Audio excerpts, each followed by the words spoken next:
Doctors at the main hospital in the eastern city of Beni are treating patients with gunshot wounds. Some were participating in a protest that was violently dispersed by Congolese soldiers on Monday. The doctors say several need emergency surgery. We received 7 patients on Monday. 1 woman was shot in the head and died in the night.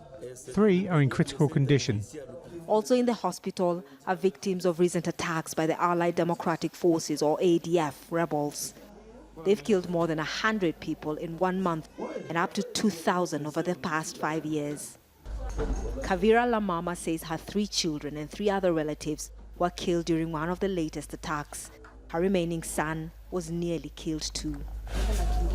We tried to run during the attacks, but some of the attackers said they would protect us. Then they stopped my husband and killed him, and then our children. These 2 children watched their parents as they were hacked to death. It's such scenes that are causing anger on the streets of Beni.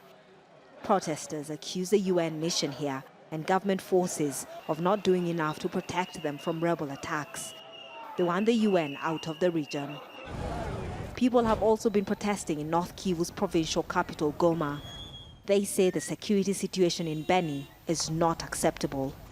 The army has warned protesters to keep off the streets, saying armed people have joined in. We spoke to the governor, who said the provincial government also has reports that some protesters are armed with machetes and clubs.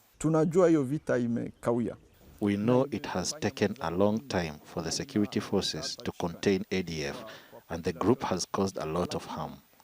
And it's causing tension within the population.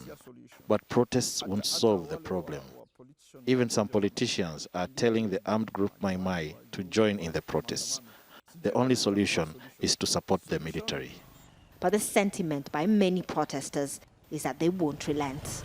Some Congolese here in Goma are angry by the military, claiming that the protests in Beni have been infiltrated by armed people. They say the army is trying to vilify the protesters and deflect attention of what is really going on in that region. They say there is genuine anger and frustration about the state of security, and this is an issue that needs to be addressed urgently.